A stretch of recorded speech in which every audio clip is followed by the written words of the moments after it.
Take a look at this. It puts things in perspective a little bit. 3 years prior to Kevin Stefanski, Browns were 13-34, no playoff wins. The 3 years since, Browns are 27-25, one playoff win. And again, I get it. It's been 2 years of underperforming. That's why the fan base is upset. The other thing, Quincy, that I would say is that 27-25 record is better than the first 3 years of Bill Belichick. I'm not saying Kevin Stefanski is going to be Bill Belichick. I'm saying let's see. I'm saying he's a young coach. Let's see. Yeah. Kevin, like, it's funny, right? We talk about wanting the bar raised and all of this, and like, in a way it has, right? You know, it was destitute, destructionally bad. And what did a lot of people used to say during that era? You know, people forget the most popular phrase was, I just want to be competitive.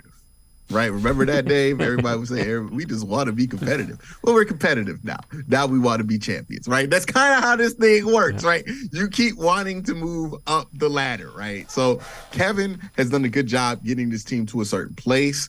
They have stalled out a little bit. I mean, the reasons why they've stalled out are not like crazy. Last year, quarterback of questionable quality, then also gets injured on top of that, plays really bad, really has the season tank because of that. This year, you have a weird situation where a guy gets suspended for 11 games, and he's a new quarterback that you just traded for, and then he comes back, doesn't really play well. It doesn't really matter because you're not really in the playoff hunt at that point anyways. And then on top of that, everything that happened with the defense. Now, next year, you got to put up numbers, right? Like you got to produce if you're Kevin, because one, it's the end of his contract, so it's literally a contract year for him. Correct me if I'm wrong on that, but it's at least close to it. And two, like, the expectations are super high for the team next year. You got to make the playoffs next year. So, yeah, you know, they've done a good job. They're at a certain place. Well, they've done an all right job. I don't want to say good because then people are going to get mad at me or mediocre, all this stuff. I get my mentions all the time.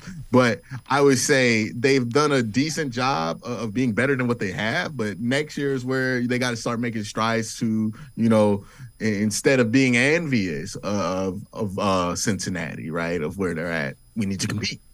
And that's just where it is, you know. Yeah. And again, you know, conventional wisdom says it's tougher to get from that mediocre stage to being a consistent playoff team than it is getting from the bottom dweller to mediocre. Bottom dweller to mediocre easier than mediocre to playoff team, and that's kind of where the Browns are. They're trying to get. It's easy to be it's easy to be good at football at high school, right? But being good at football in college is much harder than being good at football in high school. And then being good at football in the NFL, much, much harder, right? It is less work you have to do. Well, not less work. It's less stuff on the bases, right? Because when you learn the game at high school, you learn everything.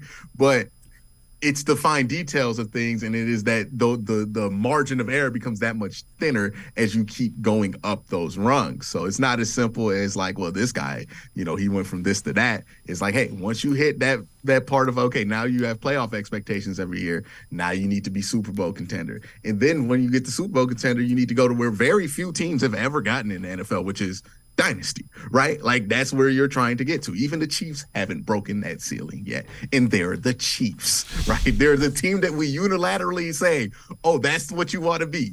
The Chiefs. They're not even there yet. So it takes a while. I mean, culture, we talk about culture like we're just going to sign the right players here and there, and they're going to make powerful speeches in the locker room, and that's just going to fix everything. Culture takes years to develop, right? Even at a college program where this thing's kind of microwave because you're moving players in and out every 4 years, it still takes forever at that level. In the NFL, it takes forever. It takes consistent winning, years of consistent winning, years of consistency in the building, years of continuity in order to build this culture. So people who want culture have to understand you can't keep firing everybody if you want culture, because there needs to be some level of consistency there. There needs to be some level of stability there in order to build that. So, you know, we keep looking at Baltimore and Pittsburgh and saying, look how nice their house is. And we keep trying to rebuild our foundation, but they've had that house built for 20 years. We want it done like right now. You know what I mean? It's going to take a while. to get to that point.